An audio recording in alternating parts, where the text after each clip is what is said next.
Assalamualaikum warahmatullahi wabarakatuh. Selamat siang Sobat Bipos, berjumpa lagi dengan saya Syakira dalam program Banjarmasin Pos Bitak Bicara Apa Saja. Ya, saat ini saya sudah bersama dengan dua orang narasumber yang sangat luar biasa, dan Bitak kali ini akan ngobrolin tentang pemilihan Nanang Galuh Kebudayaan Kalimantan Selatan 2024 yang rencananya digelar pada Sabtu 7 Desember 2024. Dan nantinya Nanang dan Galuh yang terpilih akan menjadi duta dalam upaya melestarikan budaya tradisional Banjar. Pemilihan Nanang dan Galuh Kebudayaan Kalsel ini diikuti oleh perwakilan seluruh kabupaten dan kota di Kalimantan Selatan. Dan tentunya mereka merupakan anak muda yang berprestasi, bertalenta, dan tentunya mencintai budaya leluhurnya, budaya Banjar. Ya, untuk mengetahui kisah seru saat pemilihan Nanang dan Galuh maupun kegiatan-kegiatan selama mereka menjabat, saat ini saya sudah bersama dengan narasumber yang sangat inspiratif, ada Galuh Dara dan juga Nanang Erwen. Ya. Baik, nah Sobat Bipos bisa langsung saksikan live ini secara langsung di 3 platform sosial media kami, yaitu YouTube Banjarmasin Pos News Video, Facebook Bipos Online, dan Instagram kami Banjarmasin Pos. Baik Sobat Bipos, langsung saja kita sapa dua narasumber kita yang sangat inspiratif di hari ini. Ada Galuh Dara dan Nanang Erwen. Galuh Dara ini merupakan Galuh Kebudayaan Kalimantan Selatan tahun 2023. Dan Nanang Erwen ini merupakan Nanang Kalimantan Selatan 2018 sekaligus Ketua Harian Ikatan Nanang Galuh Kalimantan Selatan 2023.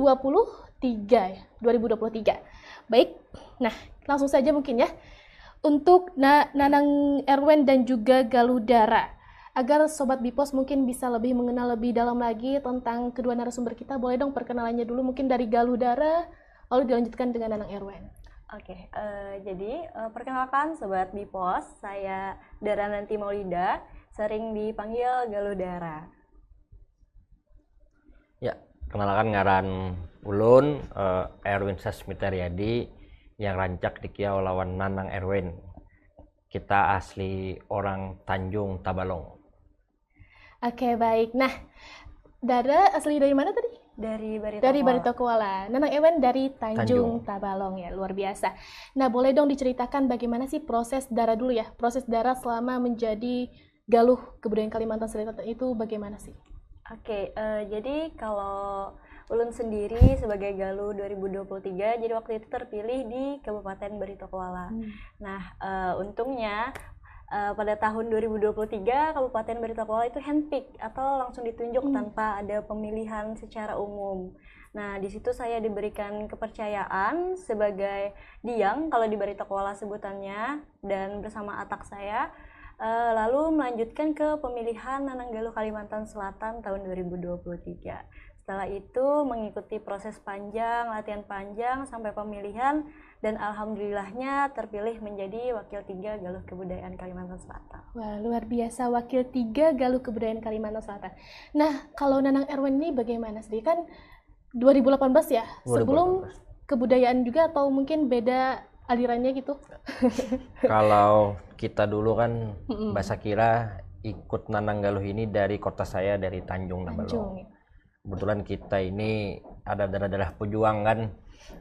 Kita pertama masuk Nanang Galuh ini di tahun 2015. Dulu karena berhubung ketua OSIS dulu ya, langsung aja ditunjuk oleh guru untuk mengikuti sekolah. Ternyata belum rezekinya 2015 kita berjuang lagi.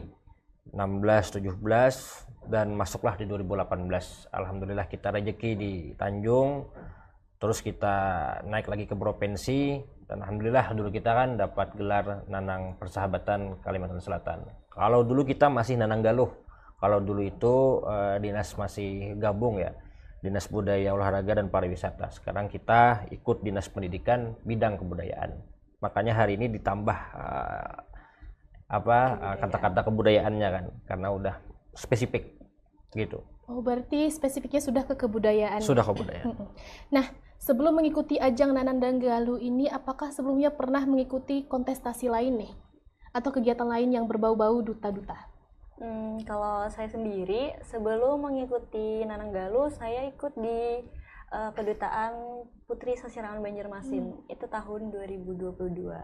Nah, sebenarnya itu tuh juga kalau bisa dibilang kecebur ya, kecebur karena senior saya dari Batola yang memaksa saya untuk ikut. Kenapa saya memutuskan untuk ikut? Karena di sana tidak ada unjuk bakat. Nah, jadi walaupun persiapan singkat, mencoba, dan ternyata malah rezeki juga tuh menjadi juara 2 Putri Sasirangan Kota Banjarmasin tahun 2022. Nah, terus tahun 2023 dipercayalah menjadi Diang Baritokuala tahun 2023. Wah, luar biasa. Kalau Nanang Erwin sendiri?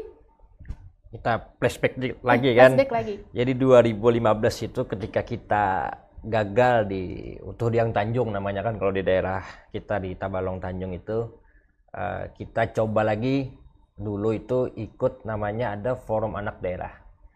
Itu seleksinya seluruh ketua OSIS yang ada di Tabalong. Jadi kita ikut tes Forum Anak itu pertama kali dilaksanakan dan kita alhamdulillah ranking 1 kemarin. Ranking 1 terus mewakili ke provinsi ranking 3 kita. Terus mewakili nasional menjadi Forum Anak Nasional. Nah, disitulah kalau kita percaya kan kalau kita terus berdoa dan berjuang, Allah gantikan dengan yang lain. Kita gagal di Utuh Diang Tanjung, Allah siapkan untuk di duta yang lain. Nah, kira-kira ini sangat-sangat berproses lah bagi ulun sendiri kan dan bagi keluarga. Wah, luar biasa. Berarti sebelum mengikuti kontestasi Nanang dan Galuh memang sebelum-sebelumnya sudah pernah mencoba di berbagai macam ya duta-dutaan.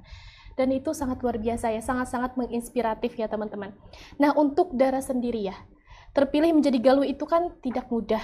Banyak sekali beban amanah yang harus dihadapi, yang harus dilewati, dan juga mungkin perjuangannya dari kabupaten ke provinsi itu juga tidak mudah. Nah, kenapa sih memilih untuk berani mengikuti ajang ini? Kenapa berani gitu untuk mencoba? Kalau dari saya pribadi, sebenarnya salah satu alasan kenapa berani mengambil ajang ini karena pertama merasa diberikan tanggung jawab dan amanah, karena orang di luar sudah percaya kepada saya kalau saya bisa nih melanjutkan perjuangan senior-senior sebelumnya. Selain itu juga karena orang-orang di belakang saya yang waktu itu untuk mempersiapkan tim sukses di belakang kami untuk menuju Nanang Galuh Kebudayaan tahun 2023. Mungkin karena bukan mereka, saya nggak bisa apa-apa tuh, karena kan nggak ada pengalaman sama sekali di provinsi. Luar biasa ya. Nah, mungkin kan ini yang menjadi problematik di masa anak-anak muda, kan mereka banyak yang insecure ya. Mungkin nggak pede karena nggak punya bakat ataupun nggak bisa public speaking, nggak punya pengetahuan tentang kebudayaan. Nah, apakah itu menjadi poin utama dalam seleksi Nanang Galuh ini? Nanang Erwan boleh? Oh ya, dulu kita juga insecure kan. Cuman sekarang zaman digital, kalau ilmu itu tidak melulu-melulu kita di sekolah. Sekarang kan semuanya punya gadget dan bisa googling kan. Kalau kita dulu cerita sedikit, insecure-nya adalah karena kita lihat dulu kan Nanang dan Galuh ini tampan-tampan cantik-cantik. Kita merasa wah kita ini apakah bisa bersaing kan. Tapi kalau kita lihat-lihat lagi, kekurangan kita 1, kelebihan kita ada 3 kan. Itu yang memberanikan saya untuk naik ikut Nanang Galuh, karena kita punya tinggi badan yang sangat memadai, cakap public speaking, dan kalau masalah pikiran-pikiran, argumen itu kan bisa diadu. Nah, untuk anak muda sekarang pesannya kalau budaya itu melekat dengan kita kan, tidak melulu dengan seni. Kita berbicara, kita berpakaian, maka dari itu anak-anak muda sekarang padahal dia setiap harinya merasakan bicara bahasa Banjar hanya saja ya tadi tidak mempunyai percaya diri. Nah, itu harus kita tingkatkan lagi ini, harus saling-saling kita sharing-sharing, kolaborasi dengan anak muda kan. Maka dari itu peran pemerintah juga sangat penting di sini, bikin event-event budaya lah supaya anak muda itu lebih tertarik gitu, jangan sampai punah lah kebudayaan kita ini. Wah, luar biasa. Nah, berarti sebenarnya kebudayaan itu memang melekat di kehidupan kita sehari-hari, entah itu dari bahasa atau cara kita berpakaian. Jadi jangan insecure karena kebudayaan itu tidak hanya melalui bakat saja, tapi kebiasaan atau habits kita di kehidupan sehari-hari. Nah, untuk Dara sendiri kita boleh flashback ya di 2023. Itu kan Dara ikut ajang kontestasi Galuh Kebudayaan Kalimantan Selatan. Nah, menurut Dara apa sih penilaian atau sesi seleksi yang paling susah gitu selama karantina dalam beberapa hari itu? Kalau menurut saya yang sudah dialami tahun sebelumnya, itu yang paling susah sebenarnya semuanya sama-sama susah. Yang membuat susah lagi karena adanya tekanan dan jadwal-jadwal yang padat. Di saat karantina, kita di karantina 3 hari, kita diberi materi dari pagi sampai sore, kita lanjut ke challenge. Nah, di challenge itu biasanya kalau kita nggak sanggup mental, nggak fokus, nah itu pikiran kita buyar. Disitulah kita yang susah. Kemudian kita lanjut deep interview. Nah, itu sih pentingnya kenapa kita kalau mengikuti ajang pemilihan apapun itu harus benar-benar mempersiapkan diri, mental maupun pikiran kita. Harus prepare ya. Ya, Berarti prepare itu dulu. ada sesi penampilan bakatnya juga. Betul. Mungkin ya. Apa sih lagi penampilan-penampilan yang buat menari gitu, perform gitu ya. Ya. Nah, untuk Nanang Erwen sendiri bagaimana ketika kan mungkin ada perbedaan ya di tahun 2023 sama 2018, apakah sama juga atau bagaimana? Kalau kita dulu 2018 itu ya sebenarnya turun-temurun ya konsep dan sebagainya, itu kan hanya kita mengemas lagi kan setiap tahunnya di pemilihan. Kalau 2018 itu ya kalau dikatakan ketat, lebih ketat kita 2018 kan. Kalau sekarang kan kita itu baru tidur itu sekitar jam 2 sampai jam 3 subuh kemarin itu. Sangat-sangat padat.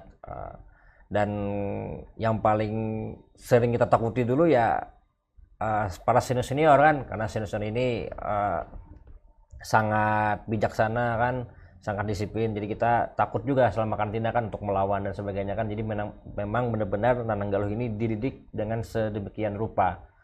Makanya hari ini kita berharap adik-adik bisa mengikutinya dengan matang. Kata Galuh Dar tadi, mempersiapkan diri dengan sebagaimana yang terutama itu adalah ikuti aturan panitia dan sebagainya, karena kita ini Mbak Syakira, Nananggaluh Kalsel ini kalau di nasional selalu diperhitungkan. Kita nggak pernah lewat daripada 3 besar. Kita selalu 3 besar, juara 1, juara 2. Makanya kalau nasional itu lirik ke kita, karena kita lumayan jadi contoh juga selama karantina dan pemilihan kan dari duta yang lain kan. Maka dari itu kita harus sama-sama menjaga budaya kita, budaya organisasi, budaya-budaya Banjar, dan menjaga marwah juga. Luar biasa, harus menjaga marwah ya. Karena kan kita tidak hanya stuck di provinsi aja, tapi juga berlanjut ke ajang tingkat nasional. Nah, pertanyaan untuk Dara nih ya. Dara kan tentu tahu apa tugas berat yang harus diemban seorang Galuh Kalsel itu. Nah, kalau boleh tahu bagaimana sih perasaan Dara saat diumumkan menjadi salah satu pemenang di tahun 2023? Tentunya nggak bisa dibayangin sih sebenarnya rasanya, karena kan saya wakil 3 tuh. Wakil 3 itu termasuk yang terakhir diumumin. Oh, saya pikir ini bukan nama saya nih yang terakhir. Ternyata alhamdulillah masih ada rezekinya di situ. Karena kan kita sudah tahu nih kalau di Nananggaluh 3 besar sudah diketahui sebelumnya. Jadi sisanya tinggal wakil-wakil di bawah yang akan diumumkan. Setelah tahu terpilih, akhirnya menjadi tanggung jawab lanjutan nih untuk saya 1 periode ke depan, bahkan lebih lanjut semoga. Untuk mengemban Galuh lah, karena kalau Galuh sendiri itu kan sebenarnya gelar kehormatan ya bagi kita, karena tidak semua orang bisa mendapatkannya. Kalau kita sudah mendapatkan gelar kehormatan itu, maka sudah tugas kita semua menjaga nama baik dari Nananggaluh sendiri maupun kebudayaan yang mestinya kita jaga gitu. Wah, luar biasa itu tadi. Saya sebenarnya masih penasaran nih, bagaimana sih mungkin selama 1 tahun menjabat itu nantinya Dara, mungkin Nanang Erwen juga bercerita pengalaman pahit manisnya nanti ya. Namun kita akan kembali setelah pesan-pesan jeda berikut ini. Download Tribun X sekarang, menghadirkan lokal menjadi Indonesia.